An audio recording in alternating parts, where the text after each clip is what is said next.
अगर आप भी चाहते हैं कि आरसीएम म्यूजिक के वीडियो सबसे पहले आप तक पहुंचे, तो लाल बटन को दबा के चैनल को सब्सक्राइब जरूर करें और साथ में बेल आइकन को दबाना ना भूलें।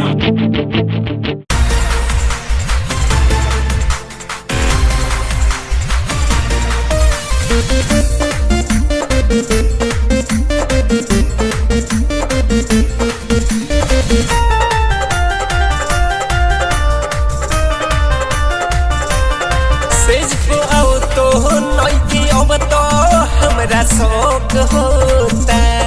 सेज को आओ तो नइकी अब तो हमरा शौक होता।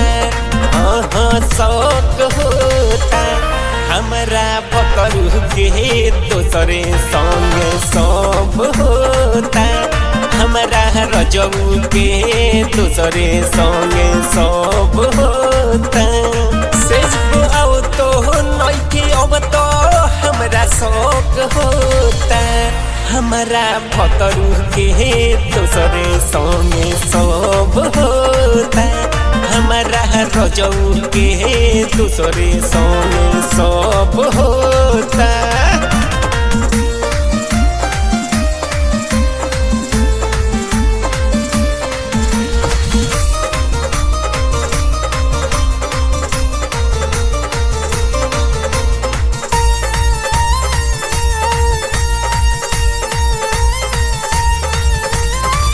संगही के सखी सब भइली लड़कोरी।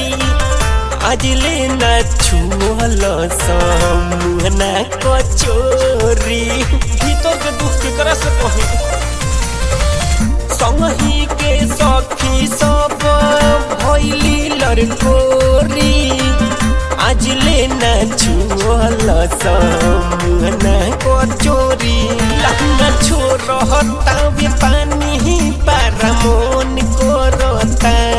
लहंगा छोड़ता वे पानी पारमोन को रोता। ओहो मोन को रोता। हमारा पियो के दूसरे संगे सब होता।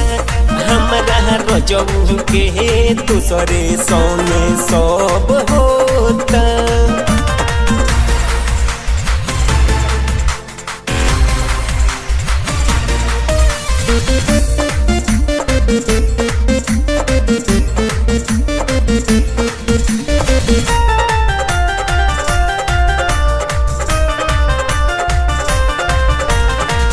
अगुआ मनुआ दिहलस हमके फसाई।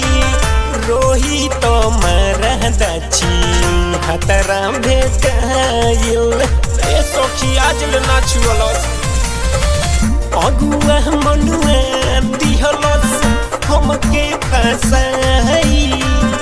रोही तो मारा दाची हतरा भेटाइल। दिलवा सागर जी के दे दी हमरो हक होता। दिलवा सागर जी के दे दी हमरो हक होता। हक होता। हमारा रजऊ के दूसरे संगे सब होता। हमारा पियो के दूसरे संगे सब होता। ए सची साफ छी हतरा बा।